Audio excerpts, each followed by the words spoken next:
Yeah, you work in Manhattan though. No, I work like a 10-minute walk from here. Dude, so are you traveling an hour every day to do mics? That's insane. I travel like 30 to 45 minutes to do mics every day. Yeah, it kind of sucks, doesn't it? I didn't even think about that. Yeah, dude. That's crazy. You're traveling to do mics? The Whiskey Cellar's 40 minutes. Are you kidding? I just accept this. I've accepted this as a reality. That's wild, dude. I'm so happy you're coming. I'm so happy you're coming.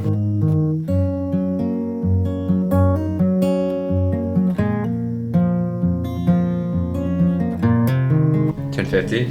That's pretty good, right? For this much space, yeah, I could fit. I'm paying $11.50, and you can fit my room in like two. Two of my rooms could fit in here. Okay, cool. Yeah. We're thinking of we're gonna probably move to Manhattan, or at least to like closer to downtown Brooklyn. Yeah. Because it is out in the middle of nowhere. It does suck to go to, because we go to Manhattan a lot, obviously for comedy, and then. You can always make more money. You can't make more time, Elliot. Yeah. You know.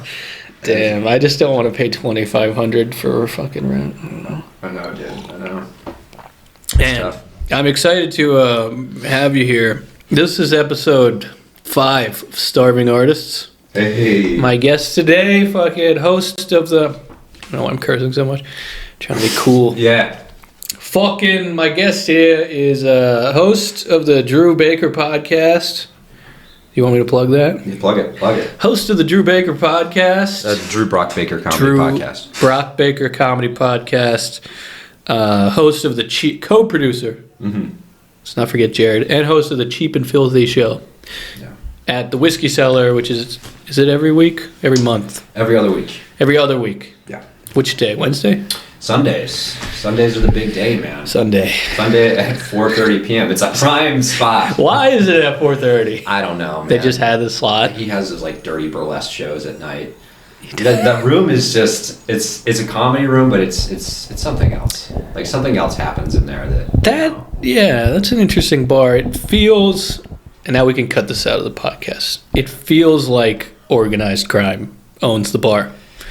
Yeah. But I don't know, and we don't want to say that necessarily because it's New York and it might actually be. It's true. It might actually be true, but that's just the vibe. It's the vibe, and Peter's so interesting because he seems like a laid back guy. Like he feels like a different aesthetic than from the bar. Yes. Like, I talked to him after the mic yesterday. I just went up to him. And he just looked at me. He goes, "Life is simple, man. We complicate it." And I was like, okay. He like said like, and I needed to hear those words. Yeah. I really needed that day, and he was just like, "Yeah, man. Life is simple. You can just enjoy it. You complicate everything." And I was like, "Damn, I should call him." You know, does he own the building? I don't think so. He just owns the bar. Owns the bar. See, here's the thing. Okay, it has an organized crime vibe, but I've noticed in New York with people who own businesses and buildings, they sort of just adopt an organized crime persona. Yeah. I feel like they just lean into that. So you could say he feels like a fucking mob guy, but he also might just in his head be like, "Hey, fuck yeah. Absolutely. I'm going to drop this knowledge on Drew right now." He just does, dude. He does. And I see him. Life is simple, bro. He's always at like Poetica Coffee. You always catch him there in the morning drinking coffee. I see him around the neighborhood a lot. Tiny coffee? Yeah. It's a tiny little... Just like a little espresso shot. Yeah, those guys. So I feel like, a lot of New Yorkers are like that too, whether they're like connected or not. Once they reach a certain level of being established, they're like kind of get like a forget about it attitude. Yeah. They're just like, they have like a little cash in their pocket, like literal cash. Just to give to a baby. Yeah, right, yeah. Just like, it's off the books, It's like, you're buying me a sandwich. Okay, it's fine. Yeah. Yeah. I guess if you do own something in New York, you've made it. That's really what making it in New York is just owning one thing, I think. That is true, and like an island with millions of renters. Yeah. Owning something. Dude, you own a piece of the rock? Oh, piece of the rock? Yeah. Can you start calling Manhattan the Rock? That's what it's called. It's a rock. Really? Is that... People say that. What? I didn't make that up. Are you sure? Yeah, people in the rock. People in the rock say that. I've been in the Rock a while. I've never heard anyone. Yeah, how long have... Okay. The Rock. Let's get to the questions. Okay. We don't have to get to any questions. We don't have to talk about anything. But I don't know. It's funny because I wanted to bring you here because like we encounter each other like once a week. Yeah, I go to your mic, or Yeah. we just see each other, and you help me get management in the city and for acting, but we don't know each other at all. It's true. At all. It's true. How old are you? I'm 33. You're 33. Okay. So I was like, you could be anywhere between 25 and 40. I don't know. That is see, that's exactly my actor's access says. Yeah. Hey. So, That's very nice that you think I could be 25. I can't. If I do this, you can see. if you wear a hat. If I wear a hat. Yeah. I wear a I mean, hat. the hairline is a little older. But. Yeah. Got old hair. So wait, how long have you been in New York now? 5 years. A little over 5 years. 5 years. Mm-hmm. And it just started with acting. Is that why you came here? Are you from here? Dude, I mean, should we get into it? Yes. Should we get into Where it? are you from? Dude, I'm from Jacksonville, Florida, but I've moved so many different places. I got my master's degree in London. You're from Florida? Yeah. I would have never seen that coming. Yeah, Florida guy. Florida Sweet. guy. Okay. I like to visit Florida and like pretend to be like I'm part of the culture down there, but I get uncomfortable. But it's not even like for the reasons people stereotypically think. It's just That's North Florida, right? yeah. Oh, that's that's redneck country, right? It is, and I like to think of myself like it's a bit more right of people here in Manhattan, but as soon as I go down to Florida, I remember. Yeah. I remember. You hear the things they say. Yeah, it's just like, or it's just they're trying too hard, you know? There's like a subdivision called Freedom Town. You're just like, okay, guys. It's like nobody, just let it be free. It's fine. But yeah, so yeah, let's get to it. Well, I moved to New York. I actually moved to New York with just like a couple $100 in my pocket after my visa got denied living in the UK. Okay. So I moved into the back of a kitchen in Flatbush, Brooklyn. So you have been to Brooklyn. Yeah, I lived in sweet. Brooklyn. Deep I lived in Brooklyn. Brooklyn for a while. Flatbush. That's too far. Flatbush was, I mean, I was off Church Avenue. I was on the queue, so I could okay. just zoom right up. But I remember getting dropped off. I'd been in New York like once before, and I remember getting dropped off in an Uber. Yeah. I was wearing a pair of glasses my sister gave me because I broke my glasses. So I was wearing girl glasses. No, sweet. And then I got dropped off in the Uber, this big suitcase, and I had never been to Brooklyn. And there was just like a bunch of black dudes hanging out in front of the building. Yeah. And they saw me. The building you were moving into? Like across the street from. Oh, okay. And they're just like looking at me, watching me as I hopped out with this giant suitcase, moving in. Like, why is he in Flatbush? Yeah, dude. And I'm like looking at the building numbers, trying to figure it out. I'm like totally confused. Yeah. Like I have the wrong number. Hello, my brothers. Yeah, and they're like looking at me like I'm a psychopath. They're like, Jesus. Yeah. Yeah. These fucking transplants. Yeah, dude. Just dropped off by an Uber. So what? Okay. What was the fuck you were doing in the UK? What is this trajectory from Jacksonville to? Summarized. Summarized. Okay. We can do just family stuff, moving around. You have to summarize it.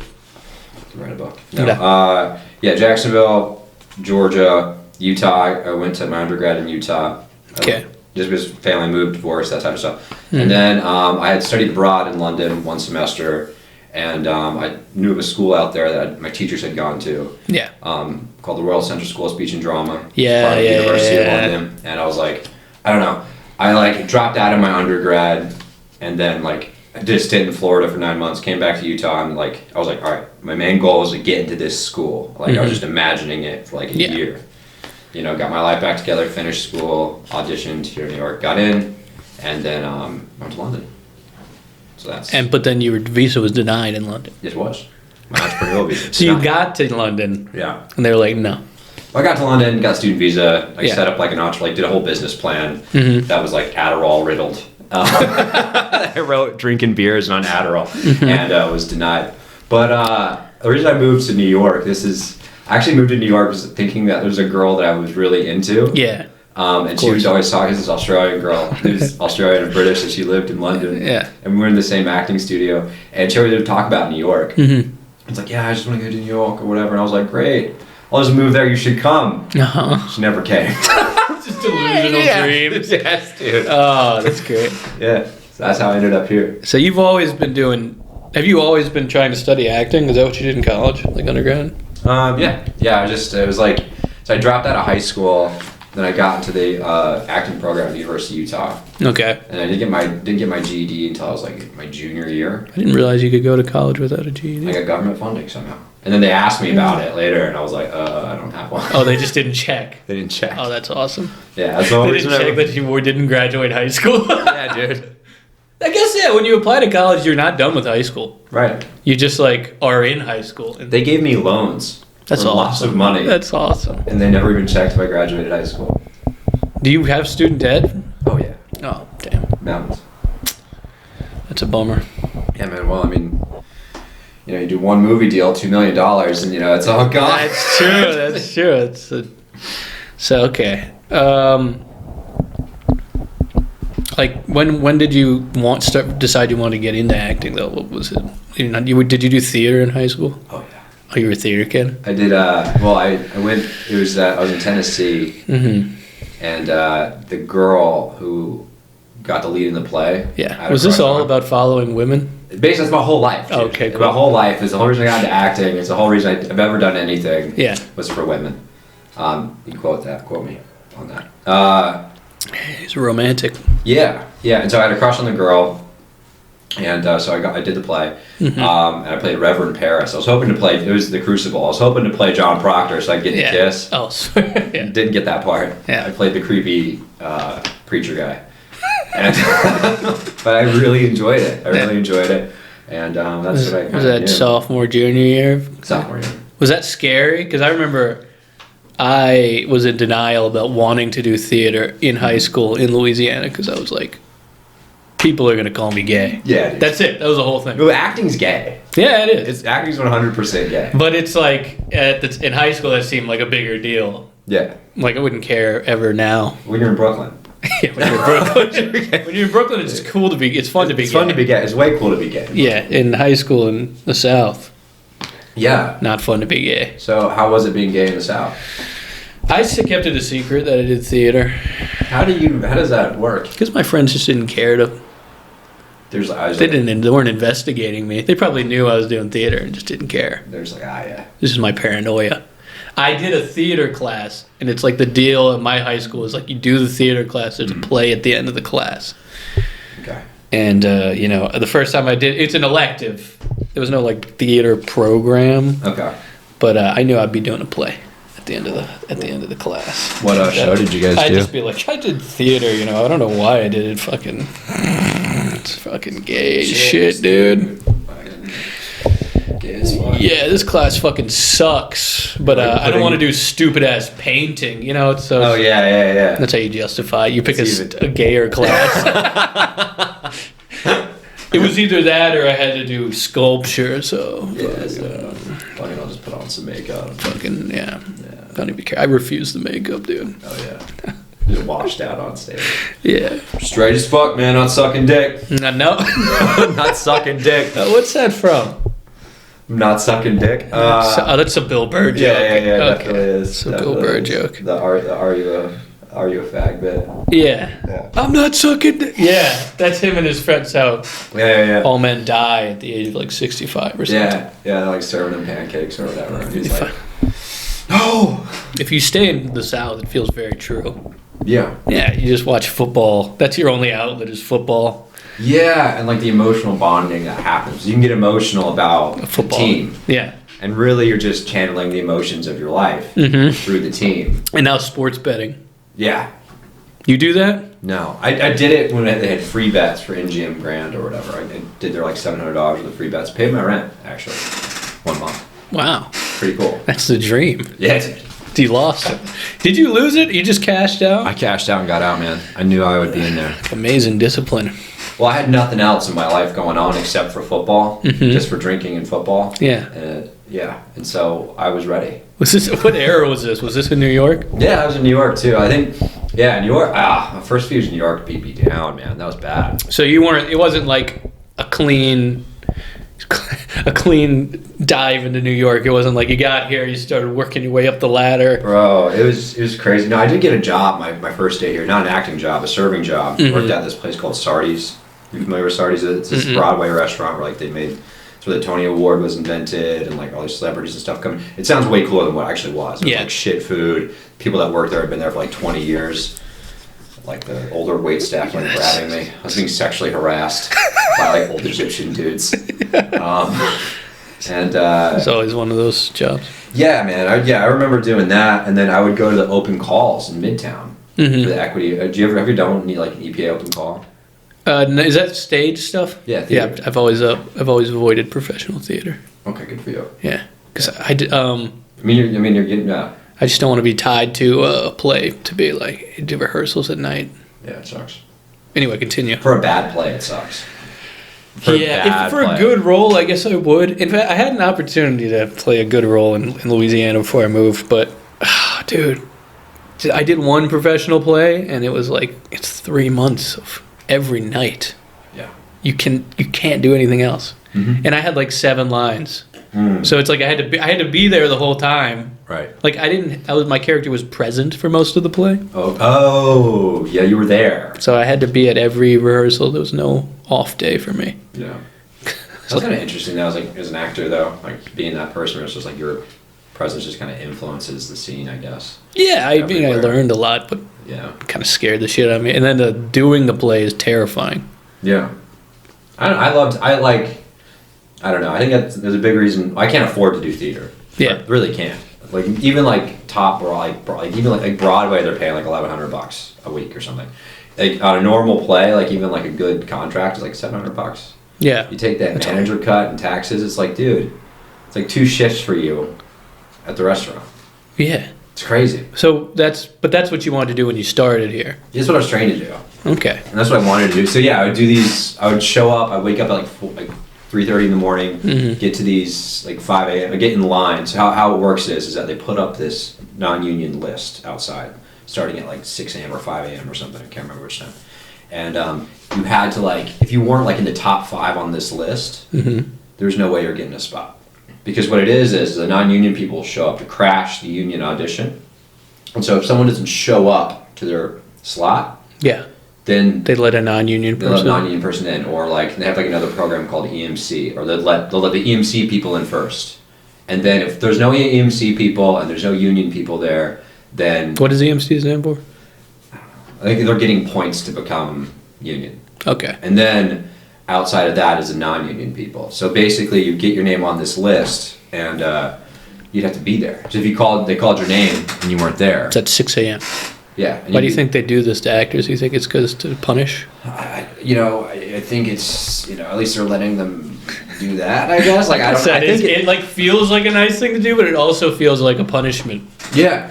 It feels like punishing struggling actors. Yeah, it's like fucking, it's funny out there because I remember being out there at like 5 in the morning. It was like freezing in Midtown. And that was the worst part of the city. And you went, like, I was like, where everyone, you could smell the student debt. You could literally smell it. You're like Juilliard, NYU, University of London, Cal Arts, like all these people have trained all these like big art schools, like just freezing their ass off in the middle of Midtown. The most depressing part of town to be freezing into. It was hilarious. It's kind of funny. But I would do that and then go do shifts at this restaurant. That was mine. Did you ever get any roles doing that? Nope. No? Nope. How many auditions do you have? I think I did like 30 or 40 of them, and that's when I actually got in. And I got a few callbacks. Never booked anything from that though. Did you gain it? What did you think you gained from that? Just like I guess I gained the experience of a struggling actor in New York City. Like, did that lead to anything? I mean, that would have been a better way to put that. The callback. So, like, did you get any foster any relationships? Or? No. Damn. I would do that, and then I would just fuck off. I guess I wasn't the best at like business, really. Yeah, who is fucking someone is. Donald Trump. Yeah. Best businessman alive. Yeah, dude. Clearly. Donnie T. I mean, just ask him. He'll tell you. Yeah, he'll tell you. So when did you start having positive developments in acting? It was after COVID, man. It was after COVID. I think the self-tape thing is the only way I could break in, because otherwise you'd have to be available to like go to an audition at like 1 p.m. or 12 or whenever they needed you, and you had to physically be there. Then you have to be on in that moment. You have to be ready and in the moment, and then with the tapes, it's like you can just like, dude, I've crushed auditions after like working 12 hours. Come home, I'll like do a mic or something. Come home, still have like a couple auditions that came in that morning. Yeah. Do them at 1 midnight or whatever. Yeah. And I've booked roles that way. As many tapes and takes as you want. Yeah. It's awesome. Yeah, it's great. That's the only things I've ever booked. Before COVID, I was in New Orleans when I started trying to do film stuff. And they used to do live auditions only, basically, before COVID. And it was like, I was just always so nervous and just tense. Just a casting director. One time for fucking CIS New Orleans, NCIS New Orleans. Oh yeah. Like they would do straight to callback. Like if they called you in, it was like the producers would watch and they just book off the auditions. Yeah. And it was an EMS person. All I had to do was I was pushing a gurney. I just say, "We're losing him," and crushed it. I was like, "We're losing him," and it was great. It's perfect. And then the producers were like, "Can you do that on the day?" And then I was like so like jazzed up from doing it well. I was like, "What? Huh?" And then the casting director, it was like he means like if they booked you. I'm like, "Oh yeah, of course." Yeah. And I never heard back. No, I feel like it's because I spazzed a little. If I had just been like, "Oh hell yeah." Just like remain confident. Like that's an audition. I was like, "Can I do that on the day?" What do you mean? What are you talking about? Yeah. I feel like in auditions, like you've got two different characters to play in an audition, right? You've got yourself, but it's like you turned on, you know? It's like you like the charming, confident version of yourself, the character, the charming, confident version of yourself. That's totally you. Yeah. Everyone's totally themselves here. Yeah. Yeah. I feel like casting directors didn't like myself. Yeah. You brought too much of yourself to the We role. like it when you were the EMS. We didn't like it when we tried to talk to you. It's brutal, man. Yeah. Yeah. What was the first thing you booked? What was the first? What's the first? Yeah, like what is the first role you booked from an audition? Independent or non? Or, I don't know. Oh, dude, I did this. I did this film in college. They never finished it. Mm-hmm. It was called Our Words. I played a slam poet. Okay. And it's like this love story thing. What does Our Words stand for? Our Words is, I don't know. He was just like, it was around like Occupy Wall Street time, and I think there's some of that flavor to the slam poetry. Okay. And like the character. Is this a student film? Yeah. Oh, okay, yeah. Big student film. It was like somebody's thesis, you know. Oh, not somebody's. I know his name's Muhammad Alam. Hopefully you're doing well. He'll never see this. We love him. We love Muhammad Alam. We love Muhammad. Love Muhammad. Happy Eid. Yeah, no, but it was like, this guy, he was like, he's epileptic, Mm-hmm. and so he would like, you know. Your character was. Yeah, and so he'd go up and like do the performance, but then he had epilepsy in the middle of it or something, and then like he'd really down on himself, and he got in a fight with his girlfriend, and his girlfriend was trying to make it better, and he was like, "No, you don't understand, I'm epileptic." Okay. And real great film. Never finished it though. Damn. Yeah, I was like 24, 23. That's funny how all student films, it's just always trying to make the greatest film of all time. Every time. Every time. There's always that mirror scene. There's always a mirror scene in every I've never indie done film. one. What? Dude, you gotta do a mirror scene where you like turn on the water and you just look up into yourself. Like just like it's in every independent film. There's always a mirror scene. I guess I've never been a main character. I've been a side character in an indie. Dude, we could do it. I have auditioned for some student film, but Yeah. we could make an indie film. Where We could.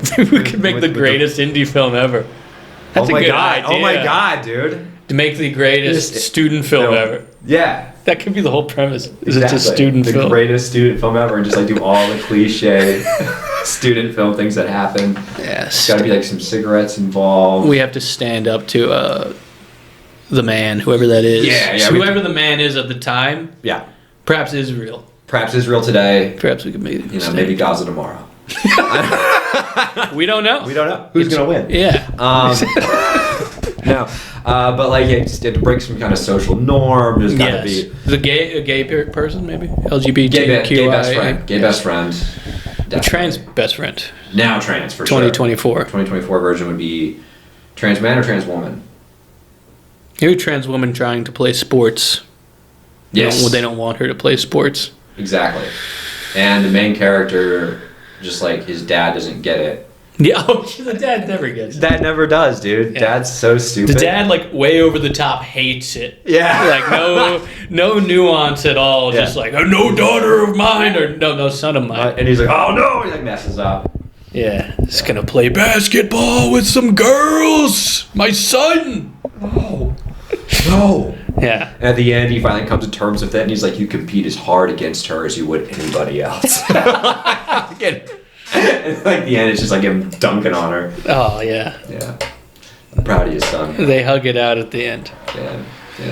But yeah, it could be anything. I mean, yeah, you gotta fight the man. You gotta have one like romantic interest lead that's a girl that's a little. She's like weird. She's always a little weird. Yes. Yeah. Are there drugs involved in the student film? A drug problem? Drug problem? Yeah. Does someone have a drug problem? There's always some of that. Yeah, maybe some domestic abuse. Yeah, a parent has to die somewhere. Yeah. Well, parents already dead. Yeah. Mom is dead. Mom's dead. That's why it's so hard. That's what you don't know about the dad is he's going through it too. You find that out later. Right. Yeah. That's right. You find out And he's like, he actually has a lot of love in his heart. Your friend has your mother's eyes. I just Yeah. I feel like I've been asking you questions like now you've made it. Oh my god. But how do you feel about your career now? Do you feel established now that you've been in New York for 5 years? Do you feel pretty good? Do you feel No, I don't feel established at all. I mean, I've done a few like co-stars now, which is cool. You did FBI. I did FBI, I did Equalizer. Yeah. That was cool. You did the Equalizer? Uh-huh. Was that Queen Latifah? I just seen with Queen Latifah. Oh, sweet. Dude, I remember like that's how I met her. I was like, I don't know, such a dork. Did you talk to Queen Latifah? No, dude, I was playing passed out drunk guy. Uh-huh. And I was just like, because I was just like so enthralled by like all the money and all the set and everything. They just had me like at like a trailer. I'd like sit by this dumpster or something. Oh yeah. So I was like all hanged out by this dumpster. I was just like getting into character. And people were like, "Are you okay?" And I'm like, "No, I'm just getting in the moment," because I was so nervous. And then like I'm sitting there in character. And they're like, "Well, like they roll a rehearsal."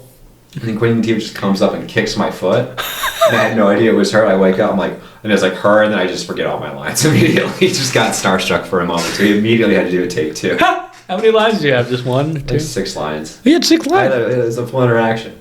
Wow. Yeah. So you had to really talk to Queen Latifah. Yeah. That is scary. Yeah. It's like I did a whatever you call it, co-star, guest star, but I just had one line. Yeah. So I was like not that nervous because I was like I can't mess up one line. Right. But 6 lines. Yeah, I had 6 lines. And you froze up? Like whole scene. Yeah, the first take. It was a rehearsal take, but like she like kicked my foot and I looked up and I was like, That's Queen Latifah. "That's Queen Latifah." That's for sure Queen Latifah. Yeah. Y'all didn't chat outside of the... No. You didn't say anything? You didn't... She runs that whole show, man. Like she's number one. Everyone's just kind of. So she's busy. Yeah. She'll go off, she'll like be on her phone, do whatever. But she was super nice. Like and like it was cool. I mean, just energetically, she was just very. I mean, maybe it was just me being starstruck, but I just felt like she was just very, very present. Yeah. Like she was. This moment definitely was not too big for her. You know. Not a lot of moments are too big for Latifah. That's true. Come on. But yeah, so that was cool. Pass Out Drunk Guy, was that your first big production? It was my first residual check. Yeah. I got one sitting over on that printer. Not to flex. $18. Yeah. Nice. But FBI, was that with any big stars? No, it's just the 2 leads. I don't even remember their names. That's true. It's cable television. Yeah, no. I mean, Who gives a shit? I think it's literally just old people watch it and airports. Yeah. Which is great. Yeah. Airport residuals. That's true. Yeah. They got to play that over. They play it over and over for no reason, for no one. No one. That's awesome. Yeah, it just plays to the room. It is so. That is the best work ever when you can get it. It is. It's just 6 lines on a television show because it's like, Passed Out Drunk Guy. What'd you get? Like $1,000 after tax on the day? Yeah. And then you just get a random check every now and then. Yeah, it's great. And like even my fitting ran long, so I actually got like $1,700 because they had to like pay. My fitting ran long like an hour or something, so they had to like pay me more money. That's awesome. You got $1,700 for a fitting? It was like the fitting plus. I think the fitting was supposed to be like $300 or something. Oh, I see. And then it ran over, and I think they had like a minimum. Oh yeah. Yeah, it was nice. So it was on top of your day. Your day rate, and then you only work for a day. You're out. And you're like, I've crushed this week. Yeah. Actually, I feel like that, like as far as an actor goes, as far as money wise, that's the dream. Being like a regular on one of those shows. Yeah, just being in FBI that no one watches. There's no pressure. It's not like you're famous and you're smothered. Exactly. You're the just collecting star of so FBI. much money. Like collecting $10,000 a week and then plus whatever those residuals are. Like those TV shows you see in the subway, like the Diarra from Detroit. Mm-hmm. No one knows who the fuck that is. No, dude. And she's just on a poster all over town, but no one knows Diarra from Detroit. I don't. No. But yeah. But yeah, I don't. Yeah. Yeah, no, don't feel established. I don't know. No. No, not at all. Do you feel better about where you are than when you started? For sure. Yeah. For sure. Yeah. You feel like you've accomplished something. Yeah. It is a huge deal to get any kind of network role. You could never get one. Yeah. That was the scariest thing before I haven't got one since. I booked 2. One got canceled because of COVID. Before I got the network role, there was a feeling like, oh, I could just never get one. Yeah. Because why? Why would you? Why should you? It's like 70, 80 people probably for every role going out for the same thing. Maybe more. Maybe more. You Maybe know, more. People from Atlanta, people from New Orleans, people from New York, Los Angeles. I swear on those coaster rolls, it's like the quicker you can get the tape in, the better, man. Yeah, they're just. I think they don't really care. Yeah, because I think if you're maybe in the beginning or the end, maybe they'll catch your tape at the end. But you're like, once they scan like that's the guy, I think the next 10, 15, they're like, okay, we already in my head. It gets in their head like they already know the person, and you're getting compared to that person. That is interesting. I never thought about that. Yeah. Have you done a lot of commercials? Dude, no. No? No, I never get booked on. I've done a few. But I don't get booked on commercials really. I don't have a commercial vibe, I think. No. What was the commercial that you've done? Or what was the big one you did? Or your biggest? My biggest. The only commercial that's coming out of my head is I did this commercial for this stuff called Space Paste. Space What the fuck is Space Paste? It was I think it was like a gum or something you would chew and it'd brush your teeth. It was horrible. That's awesome. I was in this suit. Were you chewing the Space Paste? Uh-huh. And you were in a space suit. I don't remember what the premise of the commercial was. Were you in space? No, I was sitting in an office. It was a call center or something that they had rented for the day. Uh-huh. And they just had these 2 hot chicks walk by with Space Paste or whatever, and I'm like this. Oh, they use Space Paste. Yeah. Yeah, and I was. Then that's hot. They don't hot. brush their teeth. They just chew gum.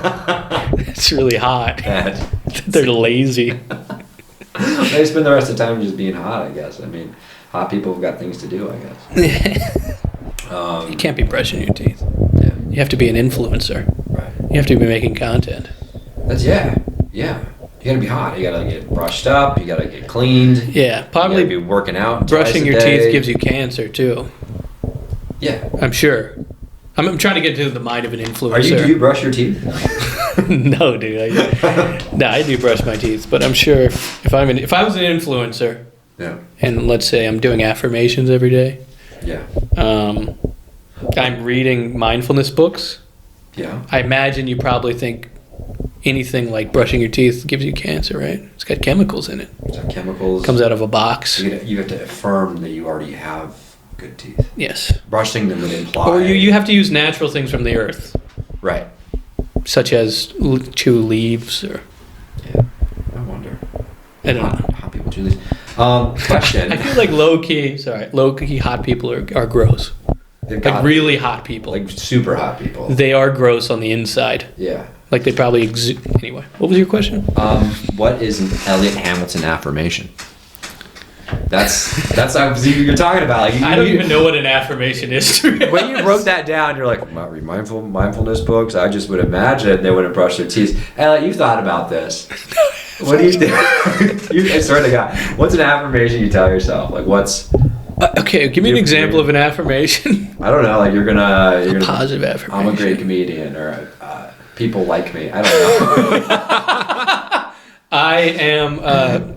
Let's see, an Elliot affirmation. I'm good at talking to people. That would probably be one. Yeah. I can have a regular conversation. I find it very difficult to have a regular conversation. Sometimes. Yeah. I don't know. That's what I would tell I'd be like, or you are confident. That'd probably be one. Yeah. I'd be like, you are confident. I'd be puffing my chest out. Okay. You are big. Should we do some affirmations right now? No, please no. What's your day job? My day job? It's not being an influencer, is it? No, that'd be sick. That'd be awesome. Dude, it would be the best job. It'd be the best job. No, my day job, I work in catering right now. Okay, cool. You cooking or you slanging? I found the laziest version of catering I could find. Which is office catering. You just bring plates into an office. You bring like snacks. Wow. You just like set up the snacks. I work at like a place. They have like events. And so we just set it up. They'll have like a bar, reception, and whatever, and do nothing. It's like the laziest restaurant work you can find. Well, you get like $30 an hour. Do you get tips? Nope. It's garbage. Sweet. It's garbage. I'm trying to get out of it. But yeah, that's where I'm at right now. It's simple. You don't really have to deal with people. Yeah, that's what I hate about my job, is dealing with people. Yeah. God, it was 3:00 and 2 tourists came in smiling today. I was like, oh, fuck you. Yeah. Coming in here, having a good day. Oh. Yeah. Oh. What kind of influencer would you be? If you could be an influencer. Oh, dude. If you could just have one thing where you're like, this is, and you have to start a little cult and you write a book. Cult in a book? Yeah. Would it be like a fitness influencer, like live to 80? You have to have you have to eat deer. You could be that kind of an influencer, like you eat deer. I'm thinking way too hard on this question. I don't know, something with guns. Something with guns. Maybe guns, like some badass. Just like how to be a badass man. But just like... How to use guns to manifest things. Yeah, there you go. You can use this gun to manifest all the money from the bank. I used my 9mm, and that's how I achieved my dreams. Maybe you could be like sort of a gun enthusiast. Yeah. Like I know nothing about guns. Maybe you just collect guns. Yeah. And you make it a brand. I just collect guns that I think would look cool. Yeah, you make custom stocks. Yeah. Yeah, or I don't know, like a lifestyle influencer, but gun centric. With guns. Yeah. Just make T-shirts that. Yeah. Just like from my cold dead hand. It's an AR-15. Yeah. I don't know. What would I influence? Taking this question too seriously. You are, yeah. Well, jelly beans. Jelly beans. The jelly bean diet. Yeah. Ooh. That's a type of influencers. You could just be a proponent of a diet. That's an influencer. Yeah. Or you're buff. Or you're buff. That seems to be an influencer, right? Where you're just buff. Yeah, you're just really hot. You just take pictures in California. On Venice Beach, have you been? Or like you work out with like, I don't know, some random object that you normally wouldn't see people working out with, but you work out with that. Like this is the only way. Yeah. This is the system. You have to invent a system. Yeah, like the table moving system, where you just get buff moving tables. And then you develop like a tour. Yeah. Where you go place to place, you sell out. Yeah. That would actually be perfect if it's moving furniture, because you could get warehouses, just get people in there moving furniture around. Yeah. That's awesome. Yeah, I would love that. Yeah. That would be good. You'd probably be sad, though. Do you think you'd be sad if you were an influencer deep down? Or do you feel like you'd be like, fuck yeah? You know, I used to have this issue like, oh, that would make me sad, or any job would make me sad, or whatever, but like, I'm over it, man. I mean, like, what were like a day job? Like, if that's what I was doing during the day, if it paid money? Yeah, I guess, like, we've been doing...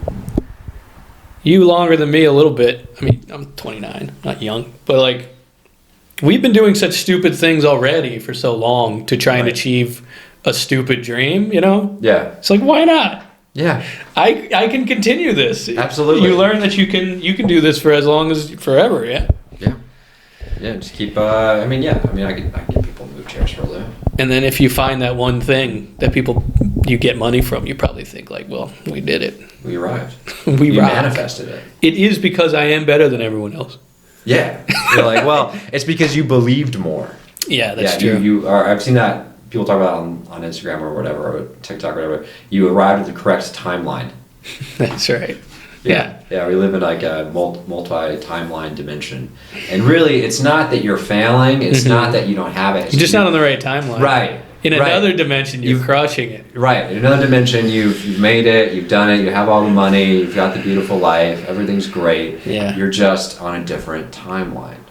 So if you're thinking like that, that kind of like implies that you're trying to move to another dimension. Are you trying to like break your dimension? Yeah.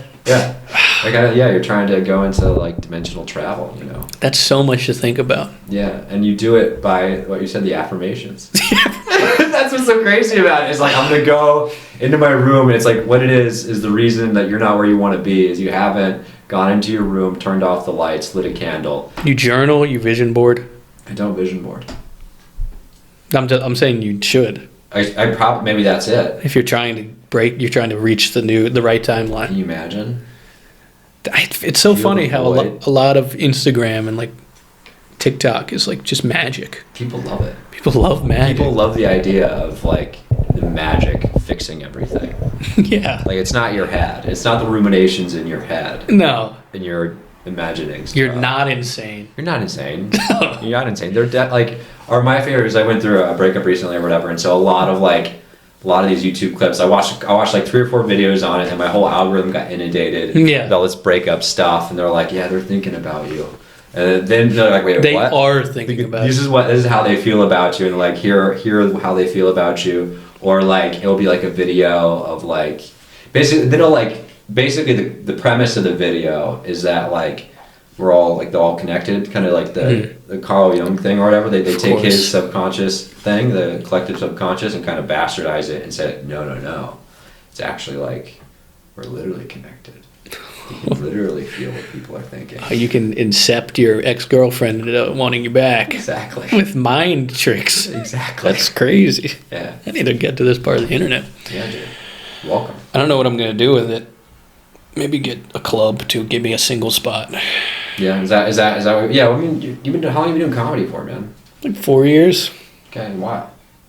Yeah. I've been to put some time in. Yeah. How long have you been doing comedy? You feel a year in April. A year in April. Yeah. You've gotten a lot better. I can tell you. Yeah. Thanks, man. You've gotten a lot better since I've started coming to your mic. You know. Oh, thanks. Like when you started at the mic, you seemed kind of green, but now you're feeling in. You're starting to get more of a distinctive style. Yeah. More of a voice on the stage. Thanks, man. Have you ever done any club spots? I feel like that's the thing in New York is everyone's just trying to figure out how to get on a club. Yeah, it's so funny too. Everyone just wants to get that regular club spot in New York. Yes. I did. I was doing these bringers at Comic Strip and Stand Up New York, and where I started off as 5 people, and then I went down to I only needed to bring like 1 or 2 people. That's yeah.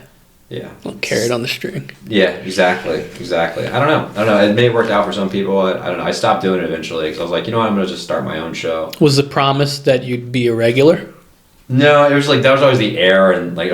That's what they kind of floated that idea out there. It's always like, I don't know. The booker might be in the next room. Right. It's like kind of in the air, you know. It's like maybe you'll get a future spot. You must bring 3 people. It's a 2-drink minimum. It's the only way. Dude, the first one I did, like 10 people showed up. I didn't mean for 10 people to show up. Yeah. 10 people showed up. I made them like $800. That is fun. Yeah. Yeah, you immediately burned the bridges. Like goodbye. Yeah, what did you get the incentive for bringing 10 people? Did they have like you get a free tape? Give me more time. Oh wow. You got 7 minutes. 6. You made them $800. Here's the deal. Well, you know, I get it, you know. You make us $800, we give you 6 minutes. 6 minutes. And a real comedy club and in front tape. of a real audience. Yeah. But I don't know. I mean, so much. And the booker's probably watching from somewhere far away. He might be watching. I think he's watching. Might be watching the security footage of the club or something. Oh, for sure. He's in the back room. Did you hear that Elliot Hamilton crushed it? We should probably put his name on the board. Yeah. Yeah. We'll book him at our next show. Yeah, we don't have any problem selling tickets at all. Where do you think the booker is? What do you think the booker? The booker, just the idea. Where do you think the booker is? Where is the booker? Like when you're at the comic strip, your 10 people are there. Where is the booker? I think I know who's the booker. I mean, there's a couple bookers there. They have names. I just love how mysterious they are. The booker? Yeah. The booker is interesting, right? Because who could be the booker? The booker could be the owner of the club. Yeah. He could be the person putting on that comedy show, that brand, or Yes. that company. Mm-hmm. It could be any one of us. And I think they are being purposely vague about who they are because they will be harassed. Oh, 100%. See, we do we shit on the booker, but we do know We love the booker. we love the booker. We love the booker. Of whatever club. Hey, The Grizzly Pear. Kim Donat, you're beautiful and I love you. But like we do know that if the booker did identify themselves and was upfront about their powers, they are going to be harassed. To be a successful comedy booker in New York City takes a certain type of person. Yeah. Yeah, because they're wheeling and dealing. It's crazy. So many people. Bro, I was watching some of these shows, like, you know, some comics are showing up, like, oh, we're going to have enough people. They've got some celebrities, like, bigger comics coming in to do a couple of sets.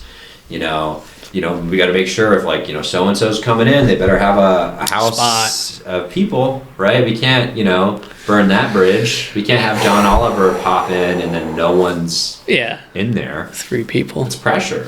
You don't want to lose your relationship with John Oliver. There are infinite comics begging you for stage time, too. Right. It's New York. It's infinite. Infinite, dude. It's kind of... Everyone's a comedian. Yeah. Yeah. Now, I also do feel that if you are a booker, yeah, you could also be upfront about being a booker. Now, this is just an idea. It's sort of a utopia. I have this sort of utopian idea that, like, they could watch open mics. Yeah. They could even sometimes pull talent from their mics at their place. What? They could listen to them. They could listen to the mics. At the comedy shop? Maybe. And still do their job. Right? You would... No. I don't know. That's dude, crazy. That's insanity. That's a crazy idea. Insanity. How many followers do you have? That's what it is, too. I mean, I don't know. I don't like... And there's like... I feel like as a comedian in New York, what I've noticed, at least on my level, I want to say our level. On my level... We're on the same level. We're on the level. We're essentially on the same level. Okay, on I've been doing it 4 years, but... That's show business, baby. Yeah. I just maybe have more material. Fucking doesn't matter. So we're on the level. On this level, I feel like there's like 2 ways. I've noticed comedians feel very strongly about this. They either want to just get into the clubs, so their shows can be... They can do sets that are filmed at the club. Yeah. And they can post that. And that's the only, like, they won't go any farther than that. And then there's the other comedians that, like, just want to post stuff online, no matter what. Just anything. Anything. And, like, you gotta have, like, a balance of the 2. But I feel like, you know, because, like, the clubs, it's like people hang out and stand at clubs. I feel like there's so much time that people spend hanging out, trying to, like, be a part of that group to get the spot at the club. Whereas, like, just with the comedy shop, right? Aren't they? They're just booking TikTokers now. That's what I heard. Yeah, I don't know. Everyone always says, like, if you go hang out at the comedy shop, you can get on, but it's like, how long will I have to do this for? I mean... You go to the shop for one night and hang out, you can have a good time, but then you're like, Mike, do I have to do this tomorrow? Comedy shop? I love the comedy shop. It's fine. It's great. Yeah. I mean, I don't love the mics there. I like it's a nice space, you know. It is a space. Yes. It is a space. I feel like it's dirty. It's dirty. Yeah. I'm more of if we're talking low level clubs, like that I enjoy. I like the vibe of the Grizzly Pear a little more. I like wooden rooms that are more filthy. Yeah. It feels better. It feels more conducive to comedy. It's more honest. Yes. In the Grizzly Pear. It's not like, oh, we have brunch. It's like, it's a dirty bar. Come to the back. Here's to the back. Dirty jokes at the dirty bar. Some comedians you never heard of. Yeah. But not us. Nope. Not us. Not us. Maybe someday. Let's manifest it right now. Yeah. Us. It'll be us.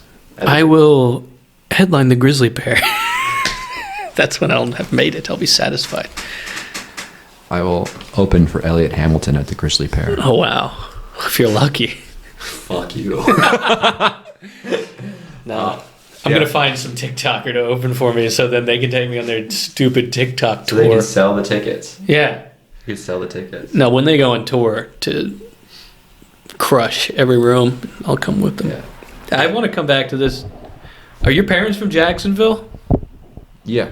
Well, kind of. Okay. But I was born there. We're way past this now. I've brought us back to nowhere. But are they like Southern people, you know? Oh, yeah. Oh, yeah? Yeah. Oh, sweet. Yeah. Like, we were talking about guns earlier. I'm like, do they have a lot of guns? My dad has so many guns. It's amazing. It actually was so funny. I remember one time, my dad's a big, like, law follower. Oh, yeah. He's a Southern guy. He's very like, of course, follow law. Okay. They're all registered. Right. Yeah. Right. So my dad, he's a big tech guy. Has been like since the 70s. He's been Yeah. working on like giant gymnasium-sized computers with punch cards. So it was like one of his first jobs. And so he's like really into 3D printing. He was 3D printing AR-15s. It's one of those guys. Yeah. And he's great. I mean, he's harmless. He's really not like, Yeah, but like it's of like, course. but he feels like it's his right. And People so, don't understand. In the South, a lot of people are very good people who have so many guns. so much firepower. Yeah. It's insane. But it was funny because this was a part in the gun. I know nothing about guns. It's called like the lower. Uh-huh. And I guess that's where the serial number is. Okay. So he was just printing the lowers and buying the rest of the gun. And I was like, he's like, yeah, no, I don't have to register. And I was like, well, hang on, is that against the law? And my dad got really mad. He's like, no, it's not. No, it isn't. I was like, well, you're kind of not like, look, the point of it is like to make sure there's none of these guns around that people don't know about. He's like, no, it's not against the law. No. Very responsible. Very responsible. Keep him locked up. Hilarious. Yeah. So funny. That's funny too. He's using Baker. technology. What's he do? Bob is a legend, man. As a lid. Bob raised 13 kids. And You have 12 siblings? so like half are step, one's adopted, and then 4 are biological. Okay. Are you close with the 4 that are biological? Or? I'm close. I'm really close with my little brother. He's Okay. adopted, and then I'm like pretty close with the rest. That's a lot to keep track of. It is. It's kind of an understanding. You have fun though when you go home though. Yeah, Yeah. you know. Okay. We're all like super Mormon, you know. Oh, they're Mormon? Yeah, I grew up Mormon. Oh shit. Uh-huh. Okay. Yeah. Are you still Mormon? No. Not really. Not really. I've been to church in like 15 years or something like that. So no, Mormon church seems like a lot. it's yeah, Like I was raised Protestant, yeah, and I'll go to church, but it doesn't seem like a big. yeah. You just go to church, then you leave. You're like, Yeah, what's that? Do you like? I mean, is it like a Catholic if you like go to church on Christmas? Is that like a thing for you? oh yeah, I go to church on Christmas. Yeah. I went to church on Easter. I went to church on Easter alone. Me too, actually. You did? I went to this Catholic church. I think it was Catholic. I don't know. It was a cathedral. Every cathedral I just assume is Catholic. I have In no idea. Manhattan? Yeah, Yeah, they kind of are. yeah. So I just assumed, and I had like the bread and everything. Oh, nice. It's sick. Sweet. We're secretly keeping the faith here. Yeah, just fucking yeah. No, I like cathedrals, man. I like going in there and like meditating or writing or something. Yeah. They got some really nice ones in Manhattan. Dude, honestly, I feel like a church is the only respectable place a man could go cry. Like if you cry in a man crying in a church, it's like That's kind of true. It's just so grand. It's just like, oh, it's so beautiful. Why Like, have we done this? It must it's be like for something. Some stoic weep with Yeah. you and the greater power, you know? Exactly. Not just like crying in the middle of the street. That's just like, it's rude. A grown man crying in the street. Well, there is something to be said about the fact that we built such a grand building for really no purpose other than to just be like, the glory. Everything else we built is very cynically built. Yeah. Yeah. Like the Just Brooklyn Tower. Yeah. Have you seen that? Yeah. You know, the evil tower? Yeah. You know it's being foreclosed on? Is it really? Uh-huh. Wow. There's that one building in Tribeca that literally has no windows. Literally no windows. It's like a government building? I don't know what's in there. I think it's a private building. But it's like, there's literally no windows. It's the no window building? Yeah, that was like the whole thing. How tall is it? It's huge. I think it's got to be like 50 floors, 60 floors. It's like a skyscraper. Damn. Yeah, it's a big building. Is it apartments or something? I don't, dude. I can't. The How would I know? windowless How would building? I know? I can't see inside. Nobody can. This is why I gotta get staff, because I have to yell at someone to look that up. Yeah. I've been trying with my podcast. I've now introduced the use of a laptop Uh-huh. in notes. Googling stuff. Yeah, you're like I'll like Google stuff beforehand. That was my latest episode, my latest addition to my rant style podcast, which is hilarious. You should check out. But Did you go to BYU? I did not. Oh, okay. I went to the University of Utah. University of Utah. Go Utes. Brigham Young. I like Jimmer Fredette. That's all I know about BYU. Jimmer Fredette. I don't even You know. don't know, he's just a basketball player. Oh, okay. Don't worry about it. All right. What's your favorite movie? The Departed. The Departed. It's my favorite movie. I don't know why. It's a great movie. It's like that movie and Hot Fuzz. Dude. Hot Fuzz is fucking amazing. That's gotta be top 5 comedies for me. Yeah. Top 5. It's so good. It's so much funnier than we could explain if you haven't seen it. Yeah, it's like really funny. British comedies are where it's at. Yeah, the writing in it is so good. It's so good. Yeah. Yeah. I love a story where there's very dramatic things happening for almost no reason. Yeah. Like they just want to be the number one quaintest town, so they're killing people systematically. Like the whole, it's a great It's premise. my favorite thing ever. It's great. It's great. Yeah, because it shows the culture. And I bet you that's kind of how it feels, though. Because, like, I don't know, are you from a small town in Louisiana? Yeah. Yeah, like, it's like that kind of conservative type of feeling of, like, this is how things are done here. And there's a facade It seems of so niceness. trivial. Yeah, and it seems so trivial, but it's so important to them. Yeah. It's so important. Keeping the facade. Things are nice here. That's right. It's how we do things around here. You're like, Bob, you're breaking the law. Whoa. Whoa! No one's ever broken the law around here. So my dad lives on so he lives on. He's gonna hate that I'm telling this on the internet because he hates it. But not many people will see this. 10 people. Yeah. 10 people. It'll have last video I got 100 views, and then I look at the analytics. It's like the average view time is like 40 seconds. 100 views is pretty good. Whatever. For a start now. We have we got a subscriber base. What are you just on YouTube or Spotify or what? I mean, maybe I'll bring it to Spotify, but I just figured just start on YouTube. I'm not worried about it. Interesting. That's my strategy with the podcast. Is who cares? Yeah. So I'm just putting it on YouTube, and there's something to that. Just go ahead and doing things. Yeah. People talk about things a lot, but just doing things, What were you gonna say about Bob Baker though? Oh, Bob Baker. Which no one will probably. Yeah, Bob. I was talking about the thing about this is the way things are done around here. So Provo, Utah, which is like infamously a conservative type of town. Yeah. It's a little more liberal than the rest of the surrounding little areas. Yeah. But it's across the street from the lake that my dad lives on. He doesn't live on the lake. He lives next to a lake, and it's Utah Lake. It sounds way fancier than it is, but it's a lake. But the city was thinking about building a bridge across to Provo, and my dad was like, "No, you can't have a bridge. It has to be. It's 45 minutes to get there around the lake. Yeah. But if they had a bridge to downtown Provo, having that riffraff come up through, The traffic. He's not mad about the traffic. I'm sure the traffic's bad. Yeah, and the ne'er-do-wells that might come through. That's what I'm saying. Going to downtown. Oh man, my dad's house is locked. He's got cameras everywhere. It's crazy. He's all about security. Yeah. He loves security. He's a secure man. Yeah. He loves safety. Yeah. He's pro safety. Sounds like the safest man ever. Yeah. Does he have like a fence or like a gate? Yeah. He's got a fence. I mean, it's not Is he living on acres out in Utah? No, it's a corner plot. Okay. Corner plot. He's got little chickens in the back. Nice. Is there mountains in the area? Is there views? Yeah. Oh, sweet. I've never been to Utah, but it's kind of an underrated outdoor place. All right. Yeah, I mean, yeah. It's not. I mean, if you like outdoor stuff, That's it. Yeah, it's a cool spot for that. Yeah. Nice.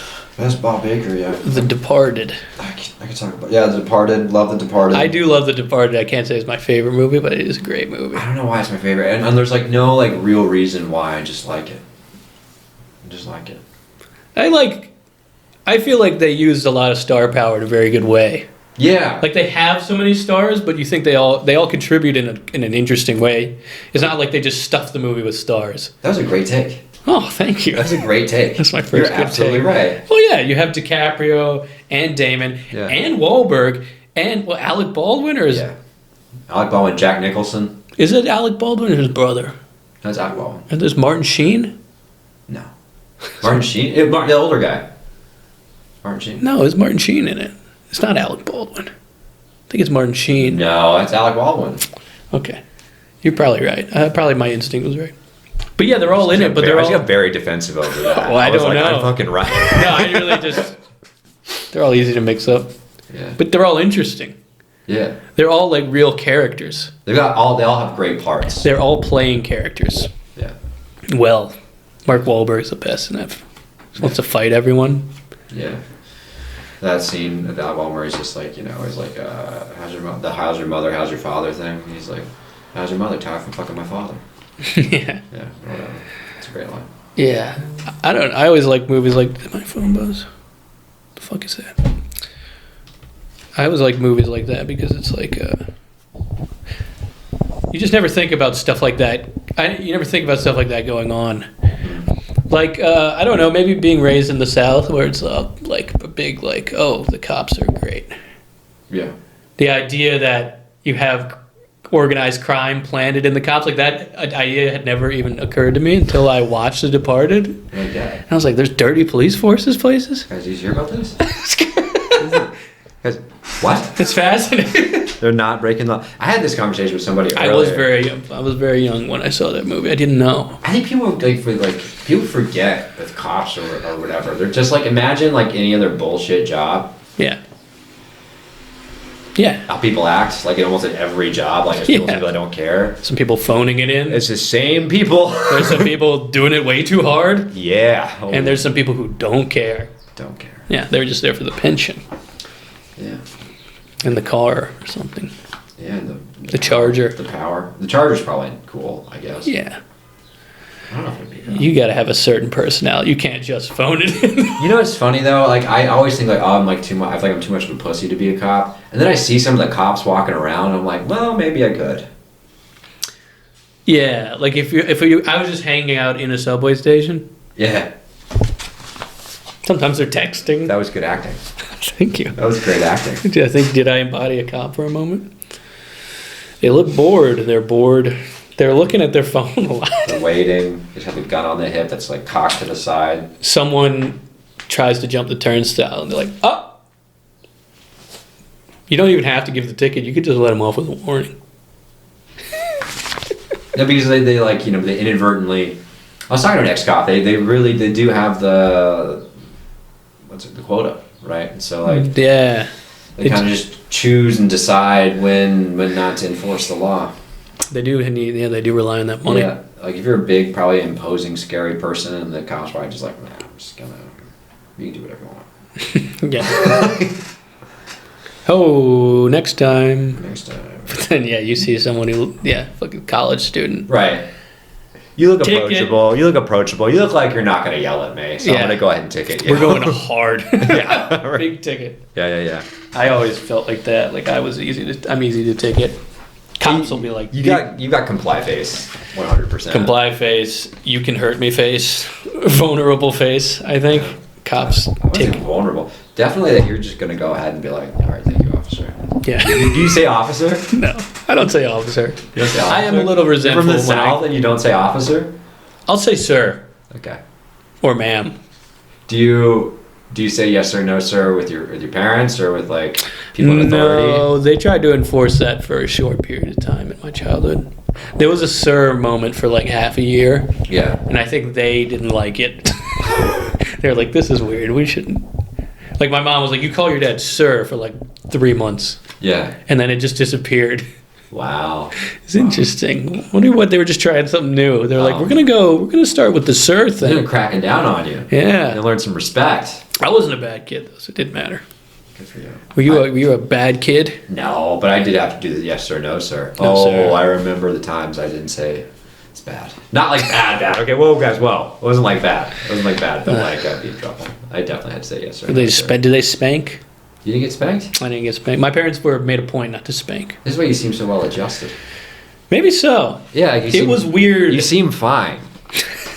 I guess I am. He's fine. I am fine. I'm probably one of the most fine comedians there is.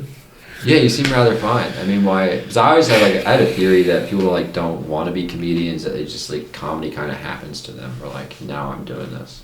You wanted to be a comedian. Yeah, I just love comedy. Yeah. Like as a thing. What an earnest, nice thing. I love comedy too, but I felt like it just kind of. I guess I always felt like no one listened to me. There we go. Really? Yeah. How come no one listens to you? It's because I have a big, loud family. Big loud. Who's the loudest? My mom is one of them. Mom's got a mouth, huh? Yeah. Dude. My mom is so loud. It's unbelievable. Her older sister's louder. Yeah. And then her older brothers are both very loud. Okay. Her father was the loudest. Uh-huh. Rest in peace. Grandmother, not loud. Okay. Angelic. Grandmother, of course. Interesting. Yeah, one of those two. Well, she's quiet. Yeah. She doesn't mind if everyone else is loud. She's happy to not be loud. They don't make them like that anymore. No. They just don't build them that That's way. an old school family right there. Yeah. But like the patriarch was loud, the children, but the female children were also very loud. Right. So, and then a lot of cousins, the loud people had children. Mm-hmm. Many of them became loud. Right. I was a very quiet child. Right. My dad is quiet. Mm. I inherited the quietness. And I think it was very difficult for me to be noticed. Interesting. What happens in all the silence? I don't know. Waiting to get your turn, waiting to get your 5 minutes in? Yeah, I don't know. I think that's probably where it started. Interesting. If I had to psychoanalyze myself. Yeah. Yeah. Okay. That's good, though. Why do you do comedy? Why do you think you had to do comedy? You just need an outlet? Yeah, I think I just need an outlet. And there's something, I think with acting, I love acting so much. Like I love it. I love it. I love getting into it and just really getting into a character and everything. But the comedy thing, you can say it's yours. Mm-hmm. It's your thing. You get to write it. You get to say it. Whatever it is, it's your act. You have like total control over it. You don't need anybody else. I guess you do need people, but it's your thing. It's no one else's thing. Once it's your act, it's your act. Yeah, acting is all kind of what someone else has given you. Yeah, and it's a collaborative thing, and it's whereas like comedy, I don't know. It's just they're your words. Even if it's a joke, it's still your stuff. It is much better. Yeah. In that way. Yeah, that's why I really wanted to do it. And I don't know. I'd imagined myself. I'd wanted to do it for years and just didn't have the courage to do it. And then last year I was just all right, I'm just gonna do it. And then I went really hard for 6 months, and then now I've gotten just more consistent. What was your first mic? My first mic. I had done mics here and there. I guess my first mic when I was really started doing it, I think it was at West Side Comedy Club. Interesting. What day? I don't know what day. You don't know what day? Was it a Wednesday, a Friday? Was it late? Was it one of their? They have 4:30. It was at 3 o'clock. It was a 3 o'clock mic. That's hard. 3 p.m. mic, I think. That's a hard first mic. Yeah. How'd you do? Was it all comics? Yeah, it was all comics. It was okay. First mics are tough, man. Well, yeah, if you do mics though in other states, this is what I think is mics in other states. You have a real audience. It feels like a real thing. Yeah. I can't imagine having a first mic in New York where it's only comedians. Yeah. How do you even win? You don't. You don't. I had a few laughs. I got a few laughs. But yeah. Though, have you ever bombed so hard you had a panic attack? I bombed so hard that I couldn't stop thinking about it for days. Yeah. And didn't do comedy for several weeks. Whoa. But not a panicky thing. It was more just comedy. I'm never going to be good at comedy. Oh, shit. You gave up for a minute. For 3-4 weeks. Starting out, I was pretty inconsistent. I didn't have the New York ethic. Yeah. In New York, there's an ethic that's just pervasive. Everyone's you're doing 8 mics every week. You're doing 25 mics. Yeah, people don't respect you unless you're doing 12 mics. So that helps. I think that gives you motivation.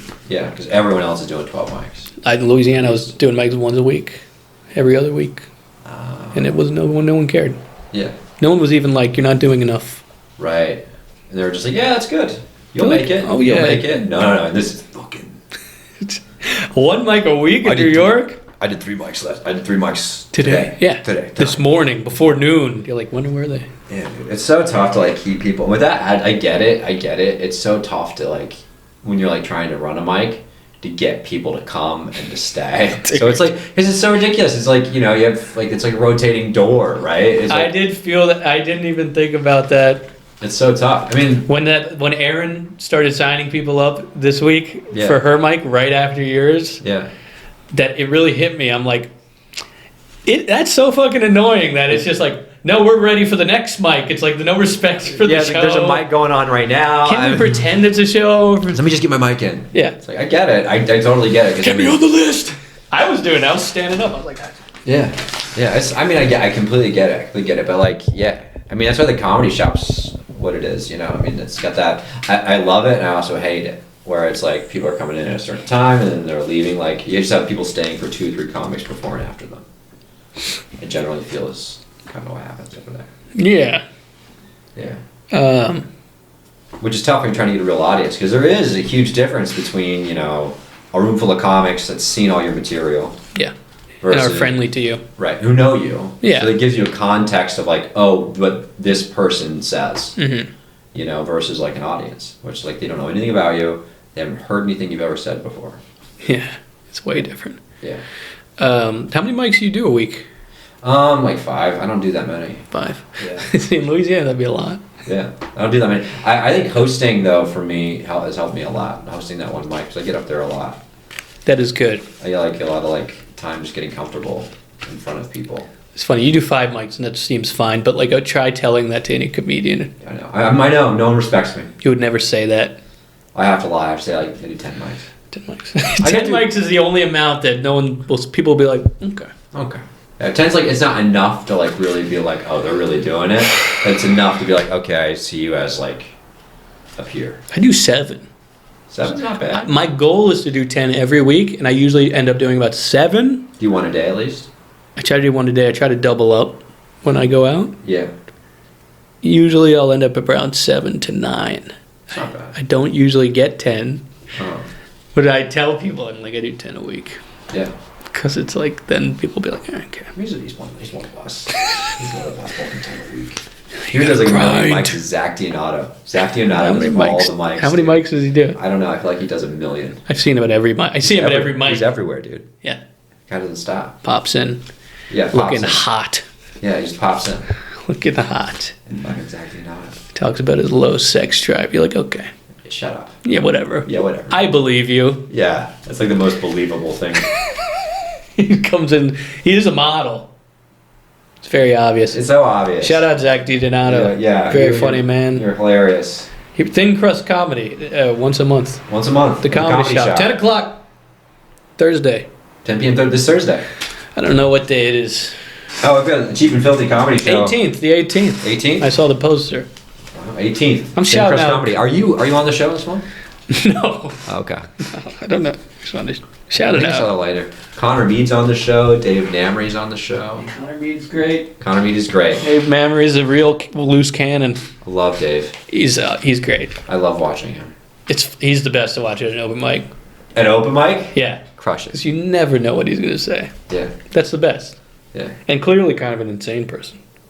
Or maybe not. I respect it. I think he's just that rant style, kind of improv in the moment. Yeah. Yeah. Do you have any, we pretty much got it, but we can wrap it up. You have any secret skills? That's the only question I had left. Secret skills? Like, if we look at your acting resume, do you have got like horseback riding or something? Barrel riding? Barrel riding. I can juggle.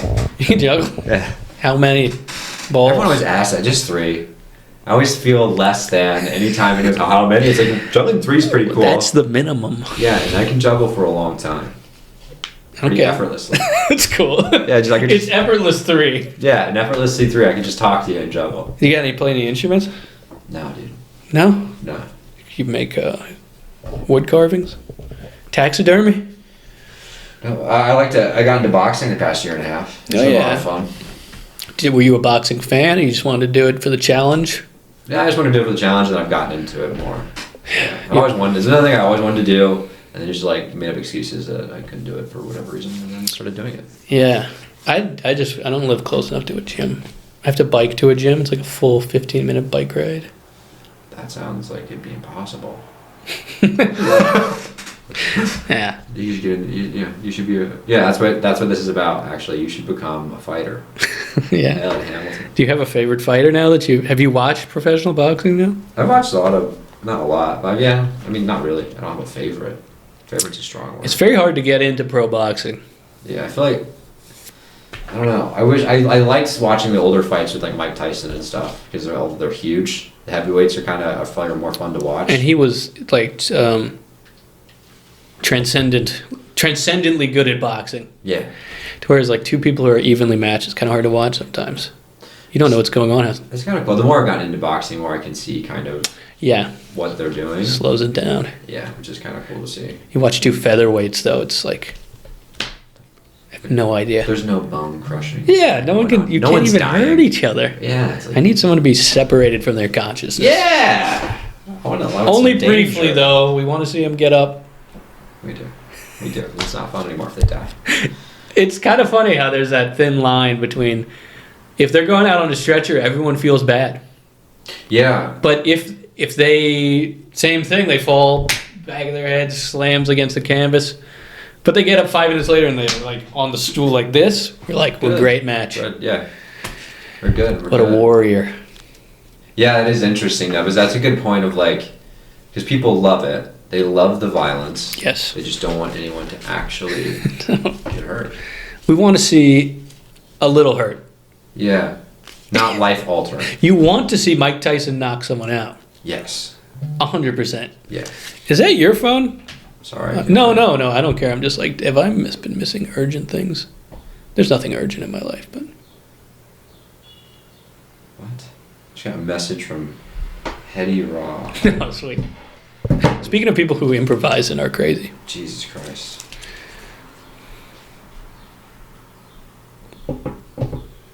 Weird message. Well, there's a big fight coming up that I did kind of want to watch.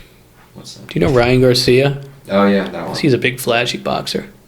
Yeah. He's kind of an influencer boxer. Yeah, he's like talking about like Mexicans are slaves. And he's saying some wild shit. There were concerns that maybe he had gone a little off the rails mentally. I mean, isn't that what happens to the boxers? You get hit in the head so much. Yeah, it's inevitable. Yeah. Well, Mike Tyson seems pretty well adjusted. Yeah. There are some people that seem to be unscathed, like George Foreman. He's a heavyweight boxer. He's gotten to making grills. He makes grills. He makes grills. Guy's a good man. That's the American dream. Yeah, dude.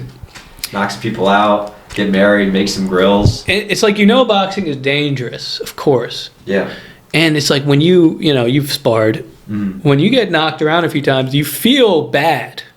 Yeah. Like you get a little headache, you feel a little out of it. Yeah. If you really take a shot or two. Bro. It doesn't even have to be hard. The worst is like, I think there was one time I was in a drill. I was drilling with someone. I didn't have any like headgear or mouthpieces in. Uh-huh. I got clocked right here. Yeah. My jaw locked up. I was like, that is fucked, man. I was like, this is... On a Tuesday, you're just trying to work out. That was a bad week for me in general. That was a really bad week for me. That was a loss of a day job, loss of like this podcasting job that I got. Oh, you had a podcasting job? Yeah, I was getting paid to do this. That's awesome. Yeah, and I lost that gig. Decided to move in a different direction because it was turning into more. I was like doing like a skit type of character. Like I'd come up and appear on their podcast, but I'd really be like some kind of crazy character. Decided to do something else. Lost that. Lost a girlfriend, had like a medical issue. And then you had to get a gallbladder removed. I had to go visit the sexual health clinic for the first time in my life, and I was like, "This is great." Yeah. With everything else, and then I got a concussion to top it off. Beautiful week. Yeah, it's a fun week. It's amazing when someone who could be a heavyweight boxer can take heavyweight shots from pros. They'd be making grills. In these fights, they don't have any headgear on or anything. They're just getting smacked in the head. And to be seemingly totally sane, we don't know what he's like when he's not plugging a grill. Yeah. He could be I assume that's what he's doing, going to grill-related events. Showing up at cutting ribbons on grill displays. We need more back space for the meat. He's at home in the backyard, all the burgers are burning. He's just frozen. Dirty sliders. George! You're burning the meat! Ding, ding, ding. Starts boxing the girl. Slapping women. Slapping people. He slaps his wife. But she knows. She knows it's the demons. Right. She knows it's not George. It's not George. He's it's not different. You gotta approach. He's like an abused dog or whatever. Don't approach him around. You gotta approach him the left side. When the meat's burning, you know something's up. Yeah. You know you gotta keep your distance. I imagine that's all he does is grill, right? Yeah. I mean, you think about it. I mean, those athletes or whatever, man, they worked up on Toradol or whatever every game. And they don't have a day job anymore. All the money in the world. You know Jack Crawford, right? Yeah. I asked him, I'm like, he was talking about all the mics he does. I'm like, well, you don't have a day job, do you? He goes, no. he had a little spark. He goes, no.